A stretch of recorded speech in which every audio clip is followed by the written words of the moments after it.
Bien, para los que son nuevos acá y no me han visto, digamos, personalmente, muy buenas noches a todos.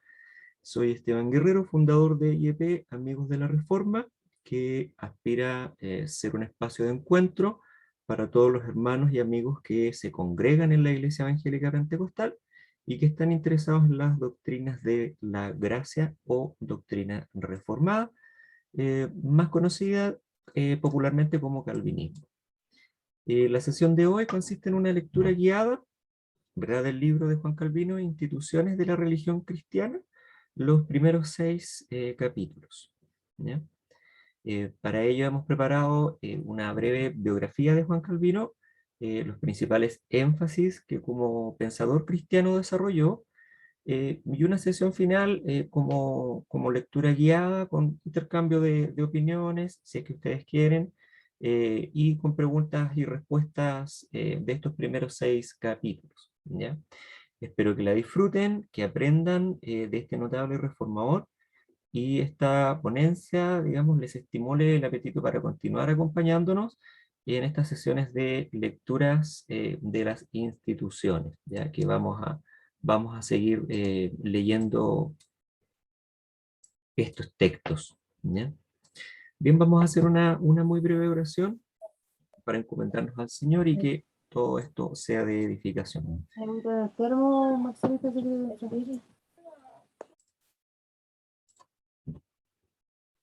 Señor Dios Todopoderoso, te damos muchas gracias por podernos reunir mediante estos medios tecnológicos, Señor, que nos dispones para poder conocernos, juntarnos y apreciar un poquito más de este reformador, de este siervo de Dios que tú utilizaste tan grandemente hace ya tantos años y que hasta el día de hoy nos habla. Queremos pedirte que tu bendición nos acompañe, que sea esto de mucha edificación para nuestras vidas personales, para nuestra devoción personal contigo, para nuestras iglesias, Señor, para nuestras iglesias locales y también para nuestra nación, Señor. Concede que cada palabra, cada pensamiento, cada intervención pueda ser, una vez más te lo ruego, de edificación para todos nosotros. Te lo pedimos en el nombre de Jesús. Amén.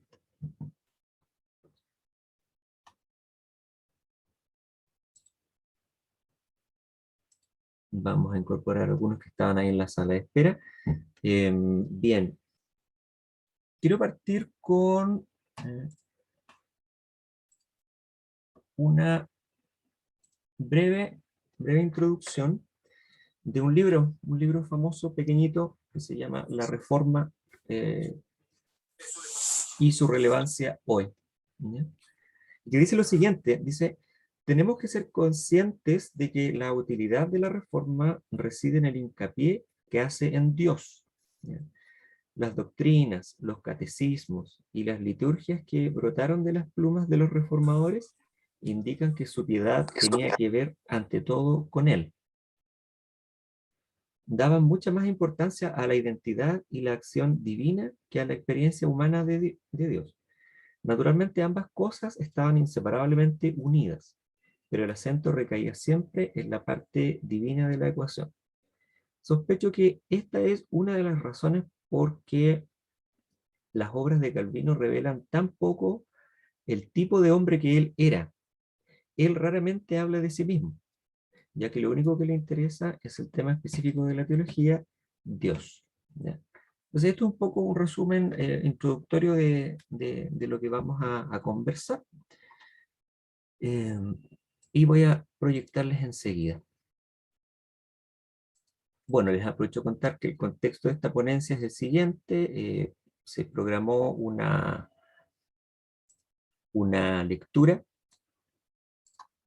de los 6 primeros capítulos, ¿ya? De manera de poder adentrarnos un poquito en el primer libro. Las instituciones de la religión cristiana son 4 libros, digamos, gruesotes, y dentro del libro 1 nosotros quisimos compartir, ¿cierto?, y leer los 6 primeros capítulos. ¿Ya? Algunos me imagino que habrán leído, otros tal vez no, no lo sé, pero lo importante es que ese es un poco el foco de la presentación, ¿ya? Entonces yo les estoy compartiendo acá.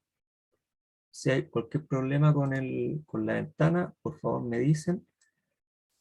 Ojalá por micrófono, porque no voy a estar mirando el chat.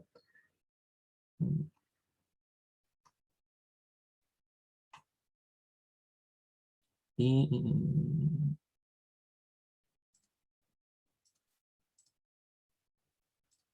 perfecto. Ahí van ingresando más gente. Así que estamos súper bien. Bien, esta es este es el monumento a los reformadores que está en Ginebra, ¿ya? En donde está Calvino, digamos acá, de barbita, con una Biblia probablemente, digamos, sujetándola. Eh, y que podemos, digamos, aquí conversar de esto, los contenidos de la sesión, ¿ya? Vamos a, como les decía, vamos a comentar acá eh, una breve biografía, los principales alcances teológicos de la obra de Juan Calvino, un esquema de el libro 1, desde los capítulos 1 al 18, que son todos los que componen el libro, y bueno, para pasar un poco a la sesión de lectura guiada, por darle un nombre. Ustedes van a ver que en la lectura guiada van a ver dos personas con un signo de interrogación. Bueno, eso indica que van a ser las azulitas preguntas cortas que pueden ustedes responder si es que han leído, digamos, esa sección, o si es que quieren, digamos, mencionar algo respecto de la pregunta. Y las que son amarillas son más para, ojalá si es posible, hacer algún intercambio de opiniones, ¿ya? Estas son preguntas, las amarillas van a ser preguntas súper abiertas, así que no hay respuesta buena ni respuesta mala, digamos. Son simplemente impresiones que ustedes pueden compartir si es que tienen el ánimo de hacerlo, ¿vale? Eh, y bueno, finalmente una bibliografía por si a alguien le interesa. Entonces acá tenemos una pequeña línea de tiempo de todo lo que fue un poco el pasar de Juan Calvino por esta tierra. Y básicamente hay que entender que él nace en Francia en el año 1509, en una localidad que se llama Noyon, ¿ya? Y ya nosotros, bueno, quiero explicarles, entre paréntesis, un poco cómo se interpreta esta línea de tiempo. Obviamente estas flechitas tienen que ver un poco con las etapas, ¿cierto? Cuándo empieza, cuándo termina, las personas que aparecen en la vida de Juan Calvino, la conversión que él tiene, las ediciones que hubo, acá arribita, las ediciones que hubo de las instituciones, que fueron más o menos cinco ediciones, algunos tratados bien importantes que él escribió, y aquí, digamos, abajo ustedes pueden interpretar también los gráficos, ¿vale? Entonces, hay que entender que acá en París, en un lugar, una universidad muy famosa católica, la Sorbona, aquí parte un poquito este contexto de reforma en Francia. Bueno, la Ginebra de Calvino es de Suiza, pero Calvino es francés, ¿ya? Eso es importante. Entonces, acá en la Sorbona hay que entender que un amigo de Calvino, que después él viene a conocer, que es Guillermo Farel, eh, él recibe, digamos, el Evangelio, por así decirlo, eh, con conversaciones con un profesor en la Sorbona. La Sorbona era una universidad muy católica, y sin embargo habían profesores, uno de ellos, Lefebvre, digamos que él, por cierto, por medio del Espíritu del Señor, él va entendiendo estas doctrinas de la gracia y le enseña a Guillermo Farel. ¿Ya? Lo pongo aquí al inicio porque es importante. Después él se encuentra con Farel en Ginebra, un par de años más adelante. Entonces, la cosa es que este profesor Lefebvre es expulsado, eh, y Calvino llega a París, ¿ya? Llega a París el año 23 más o menos, y empieza a estudiar latín, bastante teología, conoce gente muy importante en esa localidad, en ese colegio, como Nicolas Cop, que era hijo del médico del rey de Francia. Entonces, todas las relaciones que tuvo Juan Calvino eran de muy alto nivel, aparte que él era muy joven, ¿ya? Muy, muy joven. Eh, bueno, este profesor, ¿verdad? De esta universidad tiene que huir por sus inclinaciones protestantes, ¿cierto? Y en este intertanto, el papá de Juan Calvino decide que se vaya a estudiar leyes, ¿ya? Él acá está estudiando, por así decirlo, artes liberales en esta primera instancia, ¿ya? En París. Y él tiene que viajar un poquito más al sur, en Orleans, a estudiar leyes, ¿ya? En una ponencia de un profesor importante de este lugar, de Orleans, conoce a Martin Butzer, ¿ya? Que va a ser el futuro reformador de Estrasburgo, ¿ya? Él también, Juan Calvino, más adelante está en Estrasburgo algunos meses, ¿ya? Bueno, y estudiando Derecho, Juan Calvino lee mucho a los griegos, ¿ya?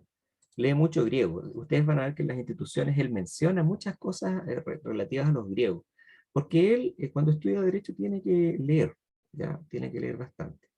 Bueno, los que estudian Derecho saben, podrán confirmar que hay que leer bastante. Así que, y también durante este tiempo en Orleans, que está, digamos, al sur de París, conoce a Teodoro Beza, ya que es un joven 12 años menor, en la casa de un profesor de griego. Calvino sabía muy bien latín de sus estudios anteriores y este profesor de griego también era un muy buen profesor. Y ahí conoce a Teodoro Beza, ya que es un poco acá el que yo les puse eh, acá de morado, ¿ya? Acá lo conoce. Eh, bueno, lee mucho a los griegos y escribe su primer libro, un comentario de Séneca, ¿ya? La verdad que sin mayor éxito, sin mayor éxito. Eh, y aquí él cuenta el año ya 33 que él sufre una repentina conversión, ¿ya? Y aquí vamos a ver un poquito qué es lo que ocurre acá en esta conversión que él, digamos, deja registrado. Donde él dice que el clímax de sus aspiraciones era ser un literato, ¿ya? Ganando con sus escritos lo suficiente para llevar una vida libre y honorable. Y cuando él estaba siguiendo el curso de vida que él había elegido, se le aparece esta doctrina diferente, él relata. No una que lo separaba de la fe cristiana, sino que lo traía de nuevo a su verdadera fuente, al limpiar las impurezas, restaurándola a su pureza original. Con gran dificultad era forzado a confesar que toda mi vida había estado en ignorancia en el error. Esto es lo que dice Calvino. Y no pude hacer otra cosa que seguir tu camino, condenando toda mi vida pasada con gemidos y lágrimas. Esa es parte de la conversión de Calvino cuando sus ojos son abiertos a esta luz de la gracia del Señor, ¿ya? Bueno, en todo este tiempo ya, por ejemplo, algunos de sus amigos que él conoció en París, como Nicolas Cop, ya eran rectores de la Sorbona. Eh, y la verdad que al parecer Calvino le ayuda a Nicolas Cop a elaborar un discurso del Día de Todos los Santos. Y la verdad que este discurso es tremendamente evangélico, ¿ya? Es tremendamente evangélico protestante. Y eso le trae muchísimos problemas a Nicolás Cop y a Juan Calvino, ¿ya? Y ellos tienen que huir porque los iban a matar. Calvino se va como fugitivo a Basilea, ¿ya? Le dedica una primera versión de las instituciones al rey de Francia, ¿ya? Sin buscar fama, él abandona Basilea, quiere irse a Estrasburgo, donde estaba su amigo Martin Butzer, pero tiene problemas en el camino. Hay una guerra en el camino, entonces él tiene que quedarse y él planea quedarse una noche en Ginebra. Y la verdad que Ginebra ya había sido evangelizada por Guillermo Farel. ¿Se acuerdan que yo les había comentado aquí al principio lo de Guillermo Farel? Por lo tanto, Ginebra ya tenía conocimiento de la fe protestante. La cosa es que Farel, bueno, predica en Ginebra algunos años antes mediante la enseñanza del francés y de la predicación. Entonces él en su enseñanza él también predicaba. ¿No? Pero bueno, Farel, la verdad que se ve un poco sobrepasado. La gente de Ginebra era gente malvada, por darle un calificativo. Y era una ciudad de cristianos nominales, ya que se habían hecho protestantes solo por consideraciones políticas, que les aseguraban cierta libertad. Así que la verdad que, perdón, eh,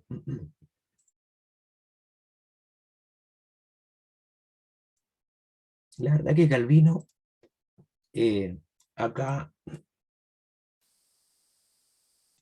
se muestra con muchas dudas de permanecer en Ginebra, y aquí hay una circunstancia bien simpática con Farel, porque Farel lo enfrenta y lo encara. Y esto es lo que le dice Farel, perdón, acá, no, acá.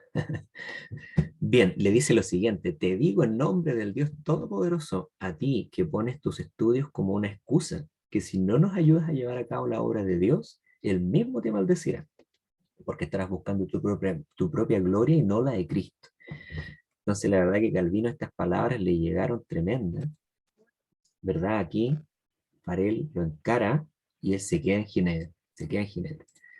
Bueno, en Ginebra hace algunas reformas, le da, por ejemplo, cierta preponderancia al catecismo que se debe hacer en los niños, en los infantes, y también ocurren cosas bonitas porque él le da un realce al canto, pero con coros de niños, ¿ya? Con coros de niños. No sé si ustedes recuerdan alguna de las músicas que puse en la promoción de esta actividad. Bueno, ahí hay una doxología. Después les voy a comentar un poquito más el origen de eso. Entonces, bueno, la verdad que Calvino tiene gran oposición en Ginebra. La gente, como les decía yo, era muy mala, muy mala. Y bueno, ellos tienen que irse expulsados. Básicamente expulsaron a Calvino y a otros predicadores protestantes porque Calvino, la verdad que quería ser bastante fiel a la palabra del Señor y, y bueno, no causó gracia en muchas personas que no están dispuestas a someterse a ella. Así que bueno, él llega a Estrasburgo, que queda 4 horas al norte de Ginebra. Yo les quiero mostrar también aquí un poquito, muy para contexto geográfico nada más. Ginebra es eso que está ahí delineado en rojo, ¿ya? En los tiempos de Calvino esto era parte del Sacro Imperio Romano, ¿ya? Que está en rosado. Y a partir, digamos, acá del año, veámoslo acá, 962, ¿cierto? Se empieza a expandir. Entonces ahí está Suiza, perdón, creo que dice Ginebra. Suiza, Suiza completa, y Ginebra que está aquí en esta puntita, ¿ya? Ustedes pueden ver acá, por ejemplo, Suiza era un conjunto de cantones, de regiones, provincias. Y acá en la esquinita está Ginebra, al lado de un tremendo lago, ¿ya? Eso solo como contexto geográfico. Bien, entonces, ¿qué pasa? Que va a Estrasburgo. La verdad que Estrasburgo era una ciudad que está evangelizada por Martin Butzer, aquí en Azulito, ¿verdad? Eh, y era una ciudad que estaba y vivía en paz, ¿ya? Tal vez esto es atribuible al carácter que tenía Martin Butzer, una persona muy respetada, de muy buenas maneras, en fin. Entonces, ¿qué pasa? Que en esta iglesia, perdón, en esta localidad de Estrasburgo, eh, Juan Calvino se constituye como en un pastor de los franceses refugiados. ¿Ya? En Francia habían protestantes, pero se estaban escapando de toda esta situación que yo les comentaba, en el fondo de que la Sorbona estaba incitando en contra de todos los protestantes. Así que acá él conoce a su esposa, Idelette de Bure, que de hecho ella es una señora viuda, ya que su esposo había sido anabautista. Los anabautistas le causan un tremendo daño a la obra de Juan Calvino, ¿ya? Y no solamente a la obra de Juan Calvino, sino que en Alemania, ustedes saben que, ¿verdad? Martín Lutero, ¿cierto? Alemania, Wittenberg, las 95 tesis, eh, nace cierta fe protestante, Pero hay una facción de la iglesia que fueron los anabautistas, que en el fondo ellos quieren volver a la pureza de la iglesia primitiva. Eh, entonces ellos desconocen toda la doctrina, todos los concilios, todos los acuerdos que hubieron en 1500 años, básicamente, de iglesia cristiana. Los anabautistas lo quieren desconocer porque ellos quieren volver al principio. Y por eso se llamaban anabautistas, porque bautizaban nuevamente, ¿ah?, a la gente que ya era de alguna manera cristiana. Entonces ellos le causan algunas ramificaciones de los anabautistas, estaban también acá en Ginebra, ¿verdad? Los libertinos. Y ellos le causan problemas a Calvino. Por eso él tiene que irse a Estrasburgo, que es lo que les acabo de contar. Entonces ya el año 41, él vuelve nuevamente a Ginebra, ¿ya? Vuelve a Ginebra, ¿ya? Entre medio hay una respuesta, por ejemplo, de Calvino, una respuesta muy potente al cardenal Sadoleto, que quería a Ginebra de vuelta al catolicismo, ¿ya? Por el lado también no, pero eso está más adelante. Ah, bueno, acá también, este es el escudo del papado católico que había en ese tiempo, ¿ya? Por eso le puse ese escudo. Y básicamente acá, el 44, también se empieza, digamos, a gestar el Concilio de Trento.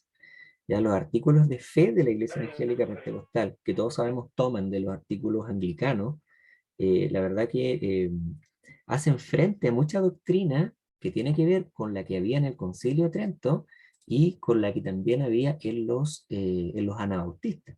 Si bien los anabautistas no fueron un movimiento tan organizado, ellos tenían doctrinas muy perjudiciales a las cuales los artículos de fe anglicanos hacen frente. Eso es como un paréntesis, ¿vale? Entonces, bueno, la cosa es que acá ya empieza a verse una, una, una nueva oportunidad en Ginebra de hacer reformas, porque los concilios de la ciudad, no puedo entrar en detalles ahora, pero la manera en que se ordenaba y que se organizaba la ciudad de Ginebra era, era, era tal vez Suiza en general una de las más democráticas, ¿ya?, que había en Europa en ese tiempo.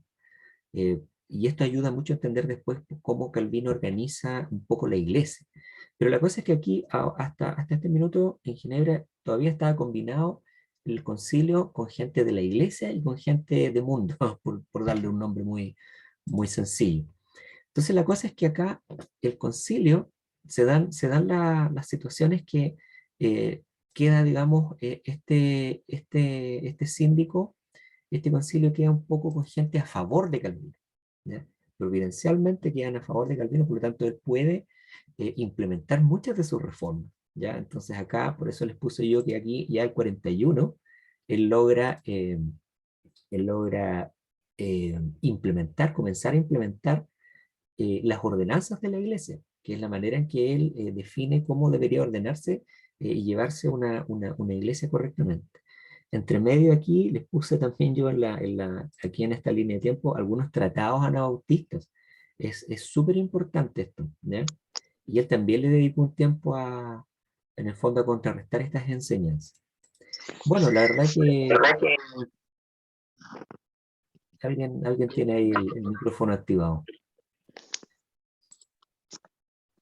Bien, entonces, ¿qué pasa? Que aquí ya son los mejores años de Calvino en Ginebra. Entre medio llega, por ejemplo, acá yo lo puse en morado, perdón, en naranjo, ¿cierto? Acá arriba, llega John Knox, llega a Ginebra, ¿ya? Y John Knox va a ser aquí un pastor, digamos, de los refugiados y de los escoceses. Después él va a retornar a Escocia y va a implementar la reforma en Escocia. ¿Mm? Pero Ginebra fue un modelo, fue un verdadero modelo en este tiempo.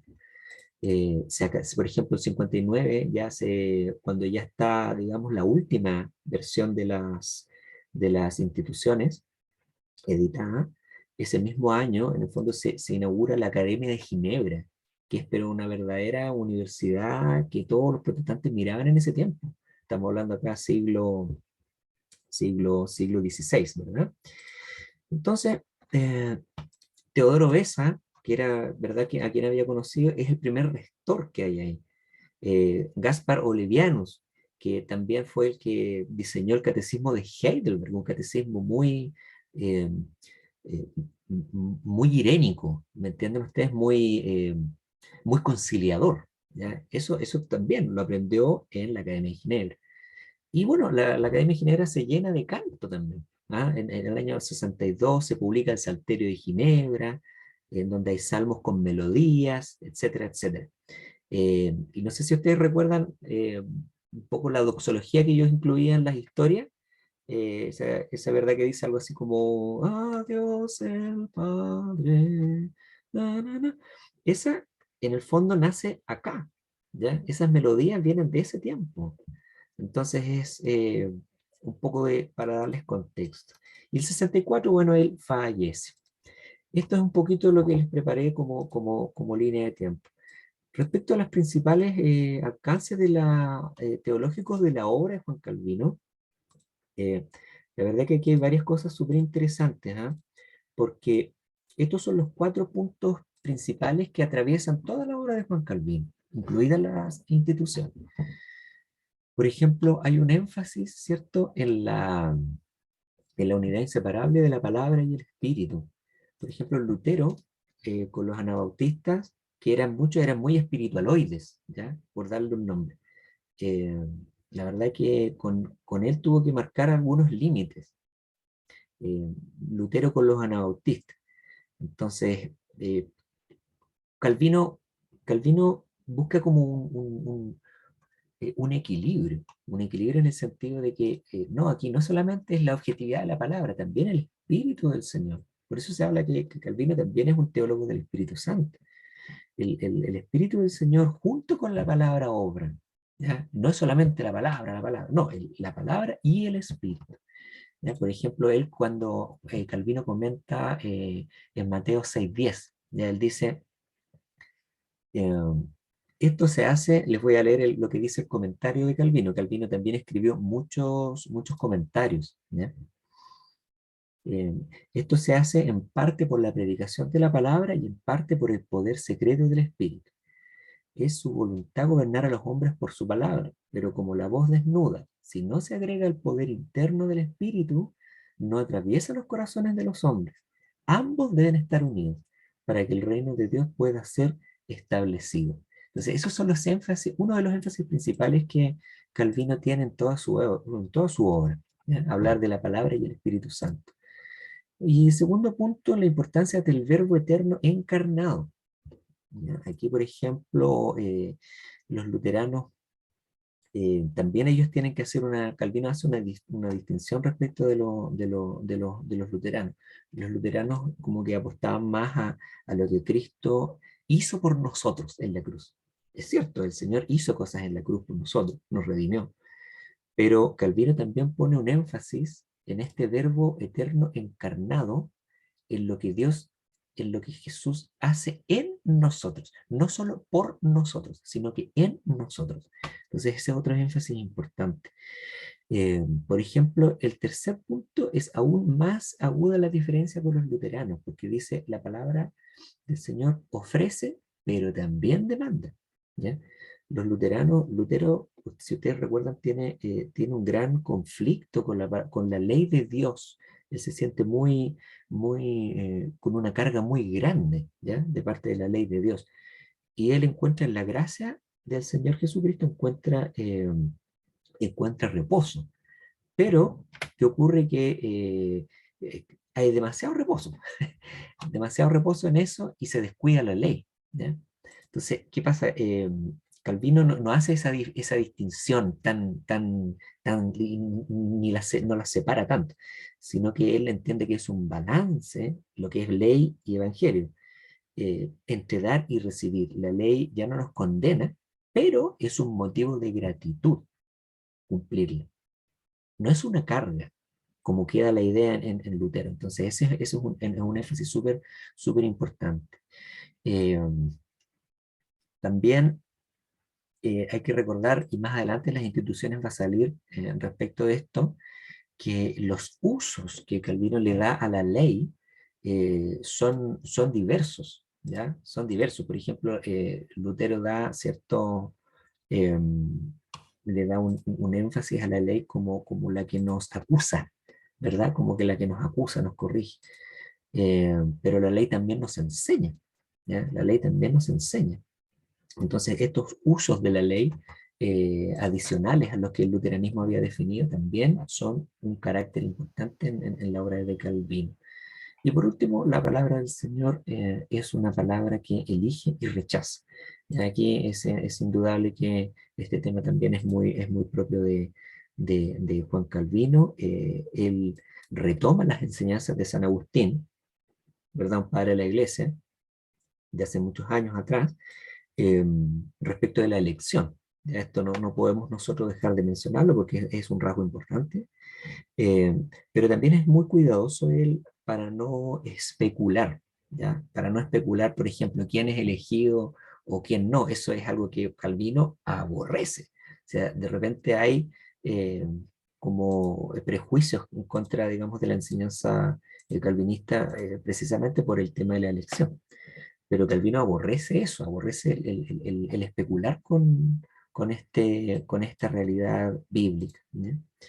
Entonces, y bueno, hay bastantes otros aspectos importantes, ya se los voy a mencionar muy así, grosso modo.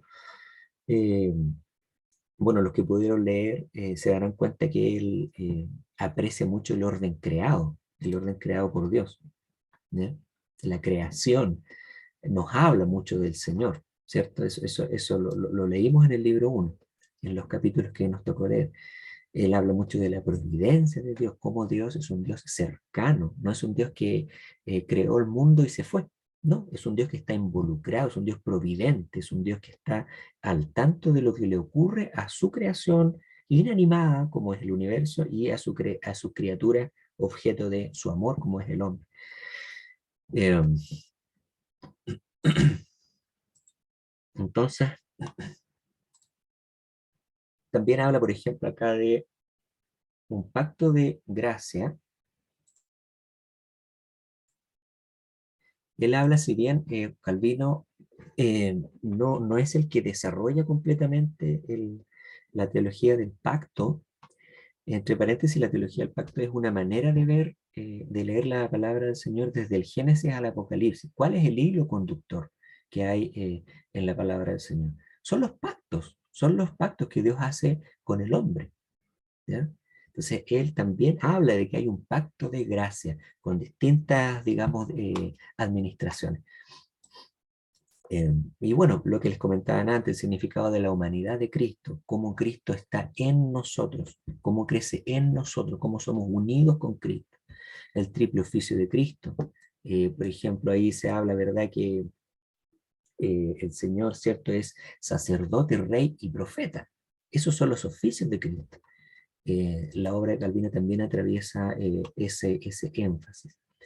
Esto es súper importante para nosotros que somos pentecostales. El conocimiento de la fe cruza por la experiencia, ¿ya? O sea, Calvino también pone énfasis en las vivencias, en la experiencia que tú tienes con Dios. La cena del Señor, punto 8 aquí, también es un punto importante de diferencia, tanto con Zwinglio y con Lutero. Porque, por ejemplo, Zwinglio, él ve la cena del Señor meramente como un memorial, ¿ya? Y Lutero mantenía la creencia en la transubstanciación, ¿ya? Pero Calvino sostiene que la presencia de Cristo en la cena, ¿cierto? En la Santa Cena, es completamente real, pero es espiritual, ¿ya? Entonces es una diferencia importante también que el calvinismo, digamos, define respecto de la cena del Señor. La unidad y catolicidad de la iglesia también es importante. Él trabajó mucho por la unidad de la iglesia en su tiempo y la catolicidad en el sentido de rescatar mucho lo que los padres de la iglesia escriben, ¿ya? Es decir, la iglesia, como iglesia católica, católico significa universal. eh, se nutre del pensamiento de muchos cristianos. La historia de la iglesia no nace el año 909, ¿verdad? 1909 con el avivamiento, ¿no? Nace mucho antes. Hay muchos acuerdos, concilios ecuménicos, en fin, doctrina que va creciendo con el tiempo. Entonces, Calvino pone también un énfasis en eso, ¿ya? Y por último, y no menos importante, el gobierno civil, ¿ya? Todo lo que uno puede entender como gobierno civil, Calvino lo ve como una bendición, ¿ya? Lo ve como una bendición. No es una carga, no es algo mundano, por darle un nombre medio pentecostaloide al gobierno civil, sino que es una bendición de Dios y es un instrumento de Dios, ¿ya? Así que eso es importante recalcar dentro de su pensamiento. Bien, ya entrando un poco más de lleno en lo que nos convoca, eh, este es todo el libro uno, ¿ya? Este es todo el libro uno, que es básicamente doctrina de Dios como Dios creador, ¿ya? Capítulos del 1 al 18. Nosotros leemos estas dos primeras partes, ¿cierto? Conocer a Dios y a nosotros, que son más o menos los capítulos entre el primero de aquí y el cuarto.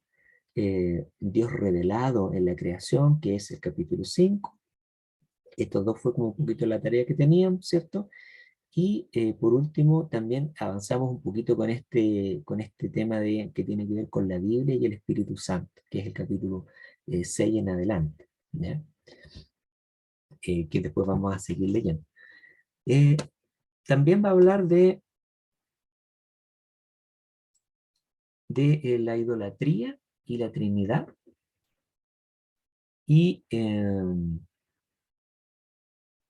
mundo y el hombre como creaciones, y va a terminar hablando en este libro de la providencia de Dios, ¿ya? Esos van a ser los grandes temas que están presentes en el libro 1. Bien, entre paréntesis aquí me dice que se va a acabar en un poco de tiempo más. Vamos a hacer el mismo ejercicio después de abrir una nueva sesión, a no ser que alguien sepa una manera más eficiente de obviar eso, ¿vale? Simplemente me la señala. Esta es la firma de Juan Calvino, ya esto que está acá abajo.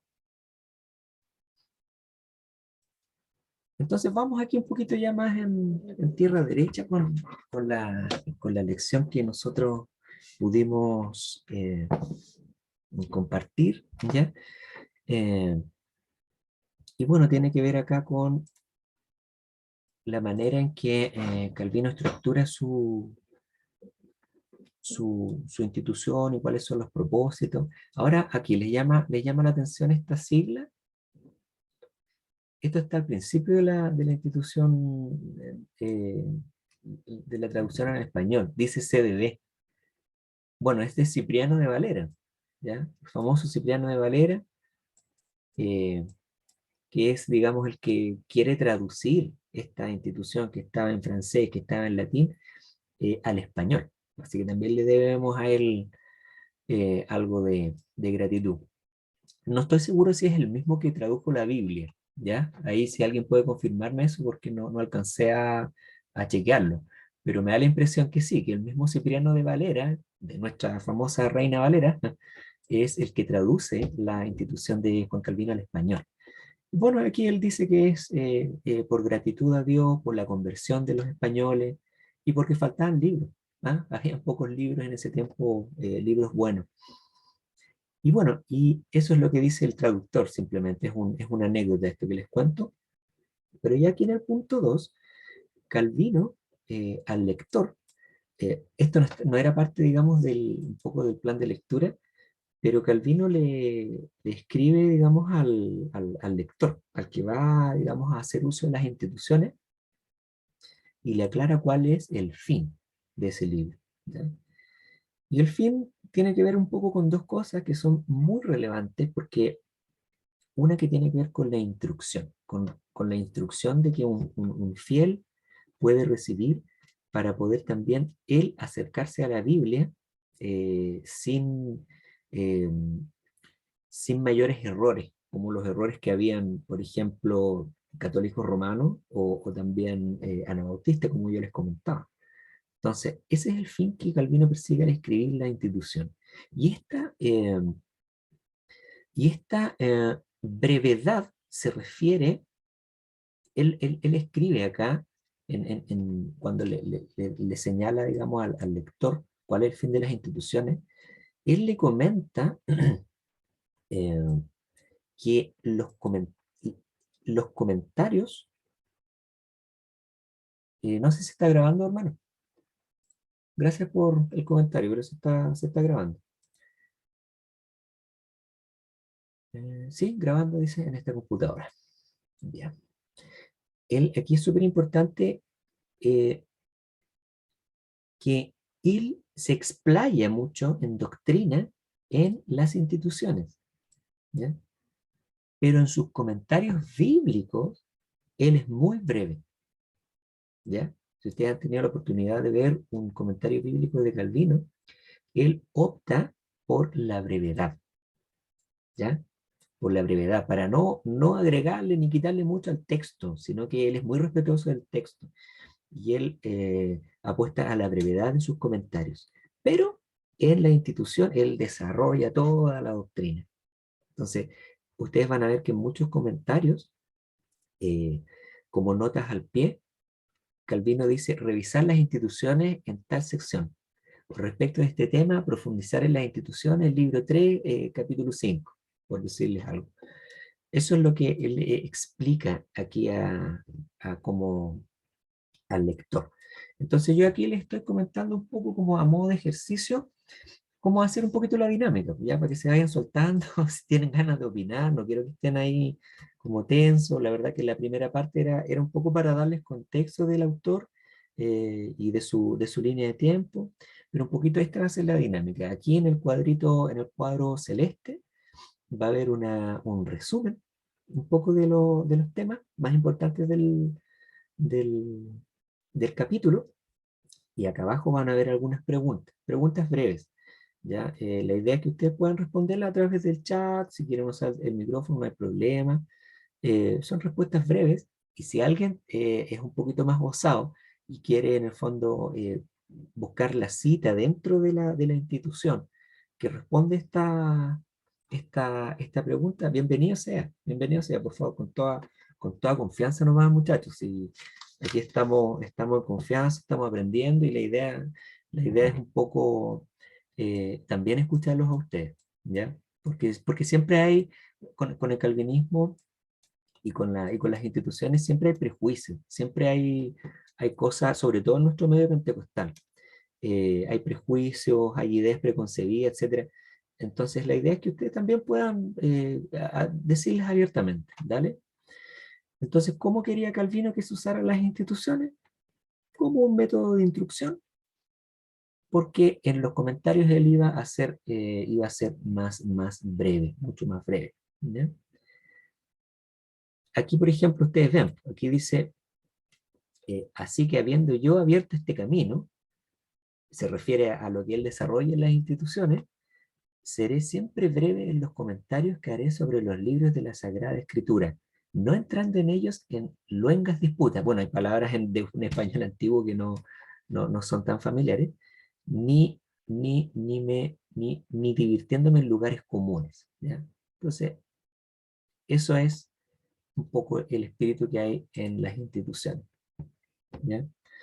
Eh, y bueno, y por último acá, ¿cuál es el propósito, digamos, de hacer y entregarle una institución dedicada al rey de Francia?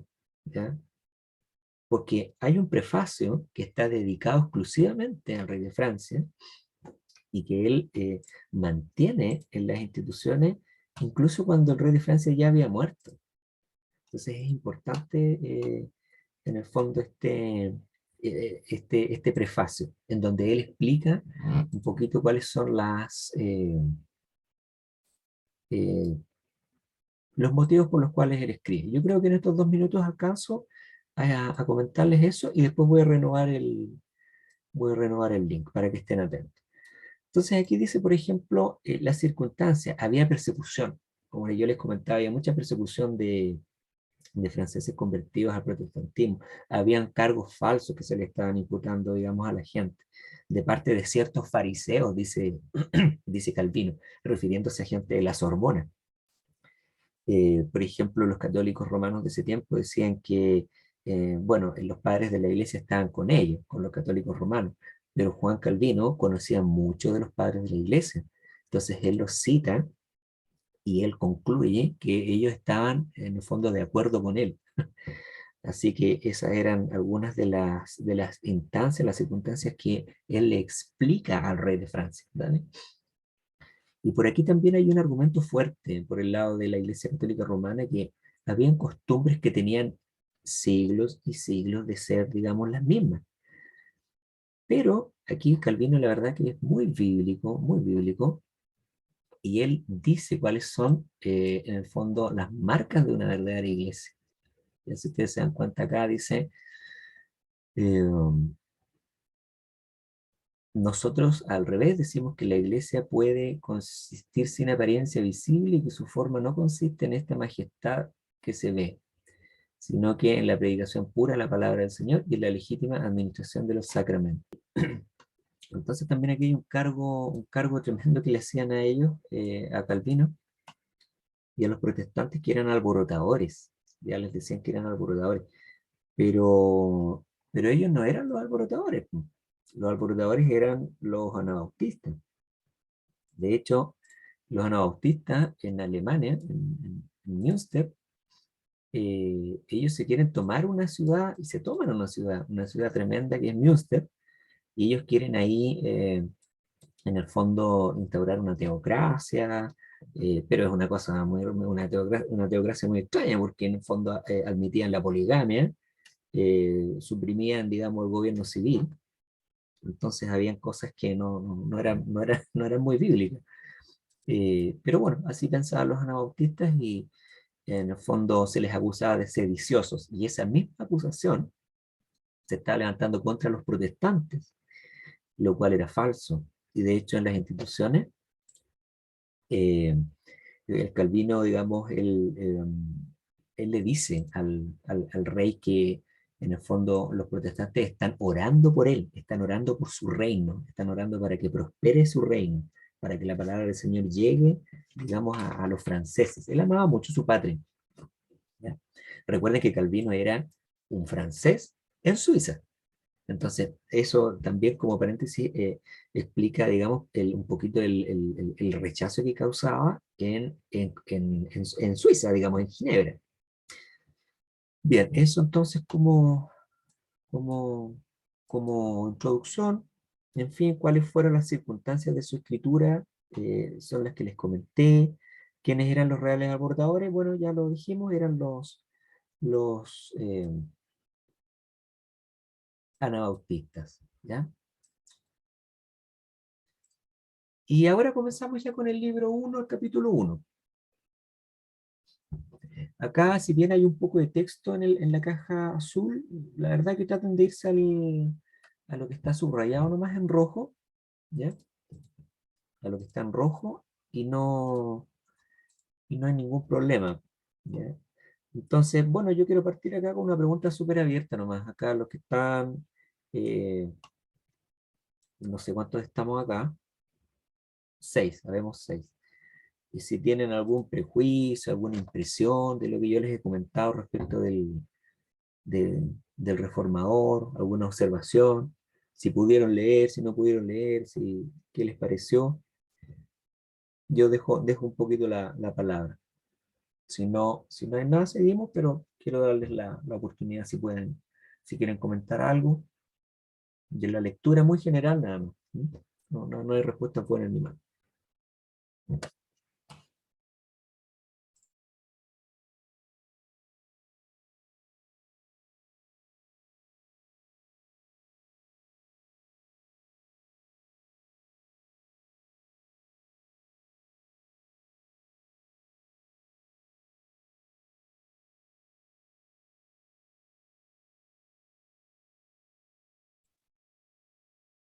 Bueno, veo que va a ser algo difícil sacarles un poco de palabras, pero no importa, venimos preparados para todo. Bueno, el capítulo uno, que es el conocimiento de Dios y el de nosotros, se relacionan entre sí, ¿ya? Y además en este capítulo uno él va a explicar, la manera en que, en cómo se aprovechan el uno del otro, ¿ya?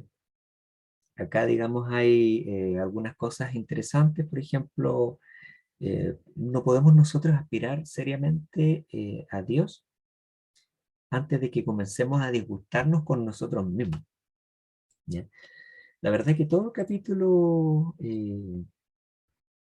más o menos del 1 al 5, Calvino se va a basar en Romanos, ¿ya? En Romanos el capítulo 1, del 18 al 25. Esa es la manera en que Calvino va a estar expresando aquí lo que él quiere escribir en este capítulo, en estos capítulos primero, ¿ya? Eh, es por eso que ustedes van a darse cuenta al leer que él cita a muchos filósofos. Una vez una amiga me decía, oye, pero ¿cómo tú puedes en el fondo admirar a este reformador si se habla de puros filósofos?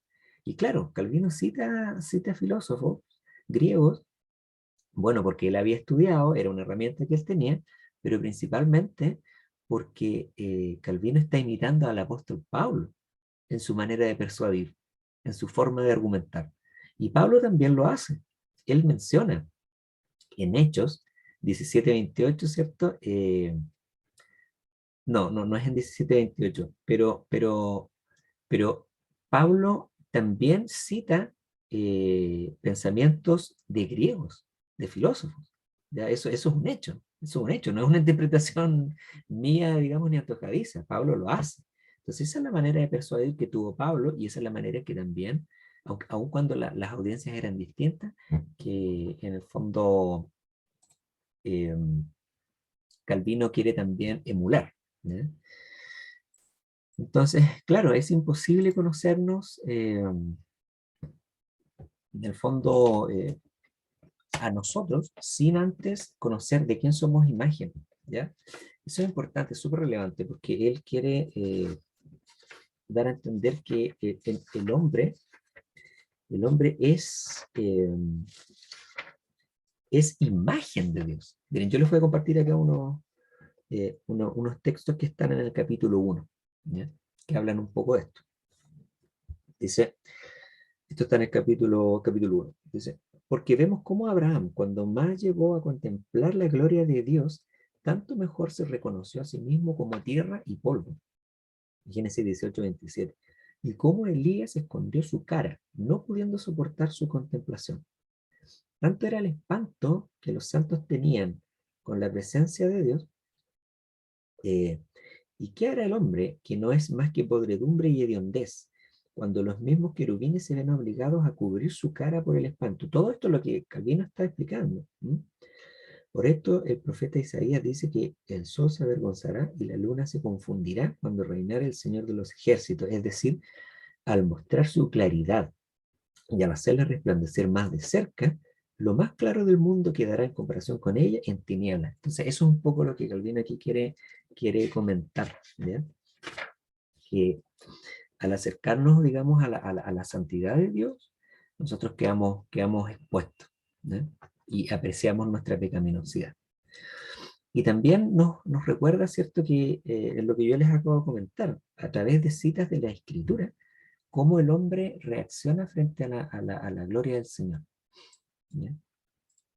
Eh, por ejemplo, él en sus comentarios también, recuerden que yo les comentaba que les decía que las instituciones y los comentarios están súper interrelacionados. Entonces, por ejemplo, él en el comentario a Hechos 17:28, él dice algo similar, que es lo que acá, digamos, desarrolló más en su capítulo 1. ¿Ya? Que dice, ahora vemos que todo el que no conoce a Dios, este es Calvino comentando Hechos 17:28, ahora vemos que todo el que no conoce a Dios no se conoce a sí mismo, porque ellos tienen a Dios presente, no solo en la excelencia del don de la mente, sino en su misma esencia, porque corresponde solo a Dios el ser, y todo el resto basa su existencia en él. Entonces, estos son temas recurrentes en el capítulo 1, que es muy breve, por lo demás. Ya en el capítulo 2, eh, Calvino, digamos, empieza a hablar también de lo que es la verdadera piedad, ¿ya? La verdadera piedad. Y comenta, por ejemplo, qué es lo que es Y aquí una pregunta que nace, ustedes pueden responderla si quieren por el chat o piden la palabra, no hay ningún problema. Yo los invito. ¿Qué entiende Calvino por verdadera piedad? Esa es una pregunta que uno tiene que hacerse cuando se enfrenta a este capítulo. ¿Cuál es la diferencia entre venerar a Dios y reverenciarlo? Ya, él ahí, en el fondo, hace esas distinciones.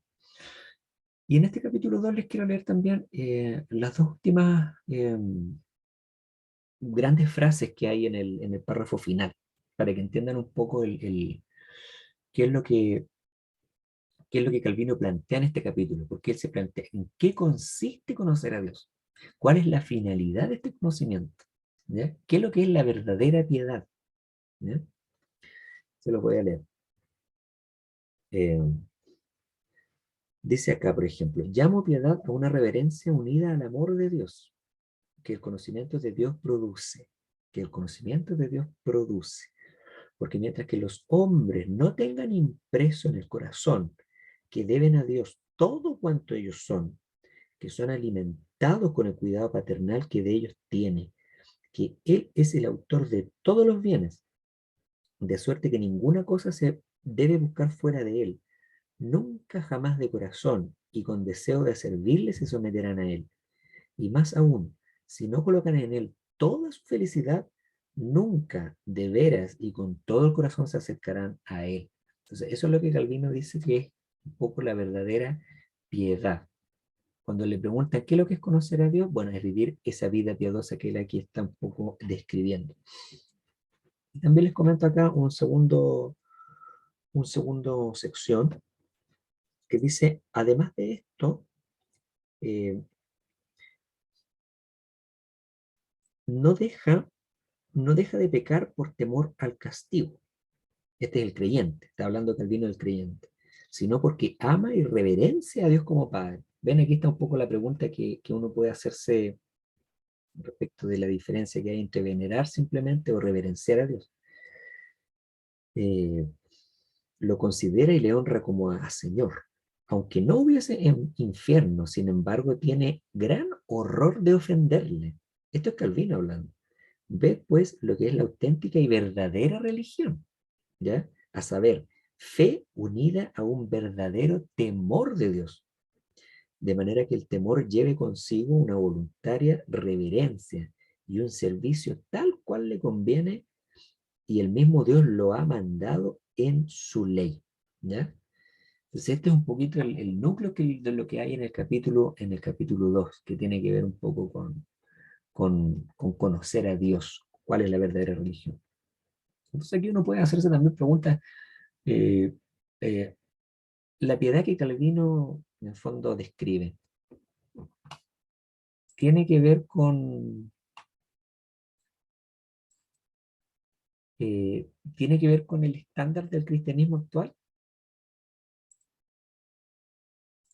¿Cuál es el estándar actual? Yo no sé si esa es la piedad, digamos, que Calvino está describiendo lo que nosotros hoy en día vemos en nuestra iglesia.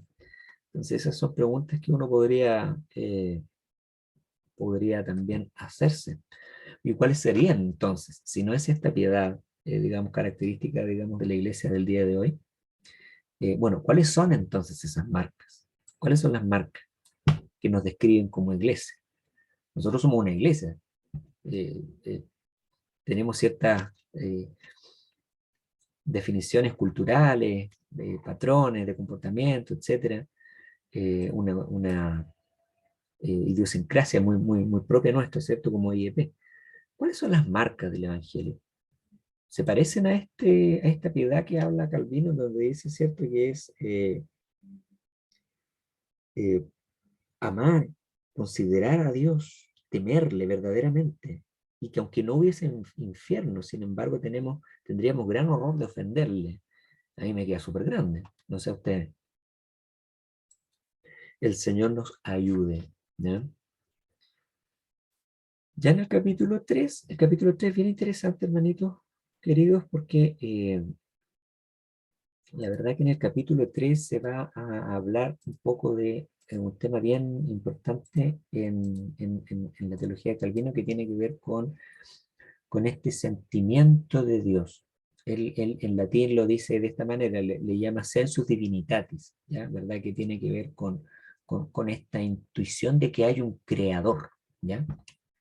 Y que nos hace inexcusables ante el Señor, ¿ya? Acá hay que entender que el hecho de que todos nosotros, y ojo, acá esta no es palabrería de Calvino, hermano. Esto es simplemente Calvino desarrollando mayormente, digamos, el comentario de Romanos, ¿ya? De Romanos. Por ejemplo, en el comentario de Romanos,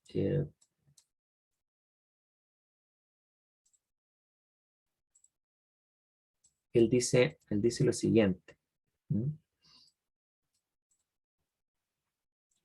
Por ejemplo, en el comentario romano, en en el capítulo, en los versículos 18 al 23, ¿ya? Él dice lo siguiente. Estamos acá en el capítulo 1, ¿ya? Siempre el 1 de Romanos. Y aquí le expresa lo siguiente, respecto de este sensus divinitatis, ¿verdad? De esta intuición de Dios. Y él dice lo siguiente en el capítulo 18. Este es Calvino comentando Romanos. Dice, verdad significa verdadero conocimiento de Dios. ¿Ya? Después dice, la demostración de Dios por la cual se manifiesta su gloria en las criaturas es lo suficientemente evidente por su claridad. ¿Ya? Son todas estas cosas, frases que él apuntan, digamos, a esta, ¿verdad? Este sentimiento de Dios que todos tenemos. Y dice, por ejemplo, sigue aquí Calvino comentando, a pesar de eso, no estamos tan totalmente ciegos como para alegar ignorancia y no ser considerados como culpables de malicia y perversidad. Entonces, esto que está en el hombre, que Dios pone en el hombre, que es este sentir, este entender que hay un creador que es superior, eh, nos hace inexcusable. Y aquí sigue comentando Calvino, vémoslo bastante bien para que no nos sea posible escapar por excusa o réplica. Hay pues una gran, pero él también hace una diferencia aquí en Romano, entre esta excusa, digamos, y la redención. Comenta Calvino lo siguiente, hay pues una gran diferencia entre el conocimiento que sirve para quitar toda excusa y el otro que es para salvación. ¿Bien? Entonces él separa el conocimiento de Dios como un Dios creador, como un Dios que pone en nosotros esa mirada, digamos, al cielo, eh, entendiendo que hay un creador superior, pero también separa todo lo que es el conocer a Dios como redentor. ¿Ya? Eso es importante. Entonces, ahí,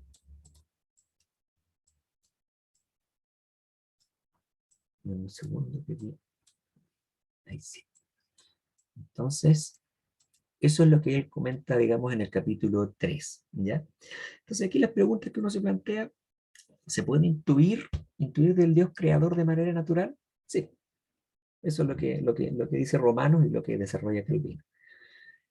Y ahora aquí hay otra pregunta interesante, que es ¿qué implica la idolatría, según Calvino? No estamos hablando aquí de la idolatría eh, que venera, por ejemplo, a la Virgen María o a los santos. No, no, no es esa idolatría, ¿ya? Sino que es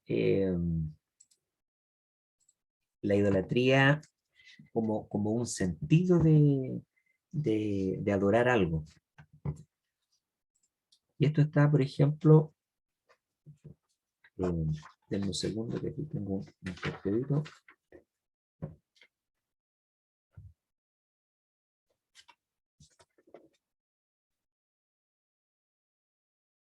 Claro, ¿cómo es la idolatría un testimonio de este conocimiento de Dios? Demuestra que el idólatra conoce que hay un Dios, ¿ya? Los hombres no pueden, digamos, someterse voluntariamente a alguien, eh, pero el hecho de que se arrodillen frente a un ídolo de palo o a un ídolo de piedra, indica, según Calvino, ¿verdad? En esta escena de idolatría, indica que el hombre tiene algo que lo impulsa a creer en algo superior. ¿Ya? Esa es la idea que está aquí en el capítulo 3. Vamos ya en el capítulo 4. El conocimiento de Dios se debilita y se corrompe, en parte por la ignorancia de los hombres y en parte por su maldad. Entonces aquí él mezcla las dos cosas. ¿Ya? Él va a decir que el hombre, ok, está bien, ignora muchas cosas de Dios, ¿ya? Pero en el capítulo anterior nos habla que el hombre, sin embargo, puede poner la mirada en algo superior, ¿ya?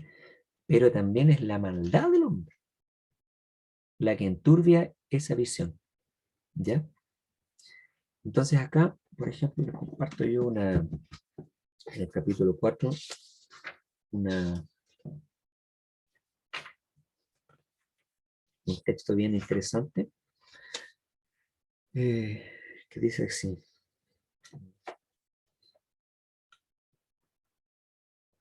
Perdón, este es el 4, sí.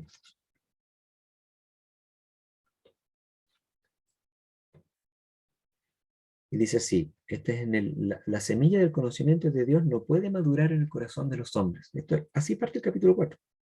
Y dice, porque todo cuanto de ahí en adelante emprendan para honrarle y servirle, no les será tenido en cuenta, porque no es a Dios a quien honran, sino a lo que ellos en su cabeza han imaginado.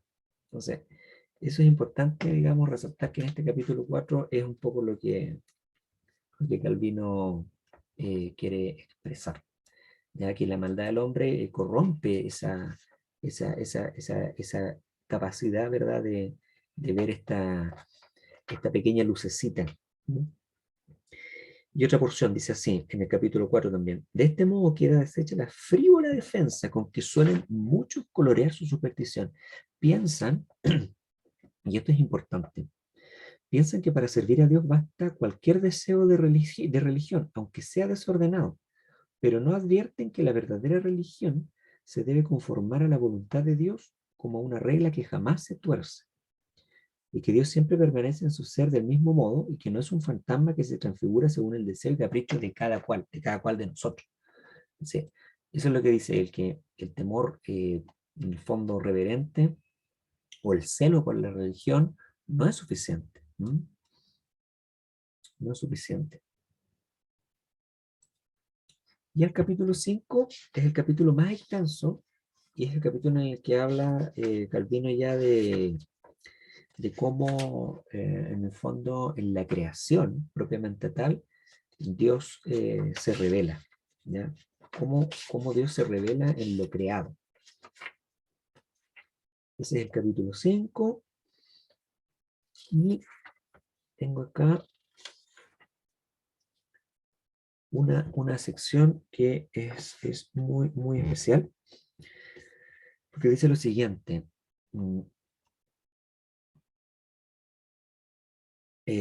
Dice así, pero nosotros no tenemos ojos para poder verla, si primero no son iluminados allá adentro por la fe, ¿ya? Y San Pablo cuando dice que las cosas invisibles de él se echan de ver desde la creación del mundo, siendo entendidas por las cosas que son hechas, no se refiere a una manifestación tal que se pueda comprender por la sutileza del entendimiento humano. Antes bien muestra que no llega más allá que lo suficiente para hacernos inexcusables, ¿ya? Así que, aunque Dios no haya dejado de dar testimonio de sí, convidando y atrayendo dulcemente a los hombres con su gran liberalidad a que le conociesen, ellos, con todo, no dejaron de seguir sus caminos, quiero decir, sus errores gravísimos, ¿no? Entonces acá hay que entender que aun cuando hay destellos de conocimiento que podemos tener de Dios, simplemente sirven para hacernos inexcusables, ¿no? Y este es a modo de resumen, en el fondo lo que está entre el capítulo 1 y el capítulo 5, ¿ya? Ustedes pueden leerlo. Dice, es cierto que el hombre nunca alcanza un conocimiento claro de sí mismo, sino ha mirado primero el rostro de Dios y luego desciende de contemplarlo para escudriñarse a sí mismo. Esto es todo lo que vimos en el capítulo 1. Después viene el 2. Dice, nuestro conocimiento debe servir en primer lugar para enseñarnos el temor y la reverencia. Y en segundo lugar, con este conocimiento como guía y maestro, debemos aprender a buscar todo bien de él, puesto que, por lo tanto, todos los hombres perciben que hay un Dios y que él es su creador. Ellos son condenados por su propio testimonio, porque no lo honraron ni consagraron su vida a su voluntad. Los hombres miserables no miran sobre sí mismos como deberían, sino que lo miden a Dios con la vara de su propia medida carnal y descuidan una sana investigación. Así, por curiosidad, vuelan hacia especulaciones vacías. Sin embargo, parece que si los hombres fueran enseñados solo por la naturaleza, se aferrarían a ella a nada cierto, ni sólido ni claro, sino que estarían tan atados a principios confusos como para adorar a un Dios desconocido. Entonces aquí termina un poco la argumentación de Calvino y después ya entra en tierra derecha a lo que es la revelación especial, que es la escritura, que es la palabra del Señor. Y él va a hablar, por ejemplo, va a comparar que la escritura es como un anteojo, que para la persona que ve mal, al leerla como corresponde, logra ver bien, logra entender las verdades espirituales, ¿ya? Eh, Aquí también va a insistir que en el fondo hay un Dios creador, que es lo que vimos en el libro, en los capítulos anteriores, pero distinto es conocerlo como redentor, que es lo que va a aparecer ya en el libro 2, del 2 al 4. Y entonces, como gran conclusión de esta jornada, la verdad que él va a recalcar que las escrituras son totalmente necesarias si no queremos perder nuestro camino en un laberinto. Y les voy a leer esa última porción que está acá en el capítulo 6. Y con eso estaríamos cerrando. Y capítulo 6. Acá está. Acá está la porción donde habla del laberinto. Dice, es menester, digo, que vayamos a su palabra en la cual de veras se nos muestra a Dios y nos es descrito a lo vivo en sus obras, cuando las consideramos como conviene, no conforme a la perversidad de nuestro juicio, sino según la regla de la verdad que es inmutable. Si nos apartamos de esto, como ya he dicho, por mucha prisa que nos demos, como nuestro correr va fuera de camino, nunca llegaremos al lugar que pretendemos, porque es necesario pensar y claridad,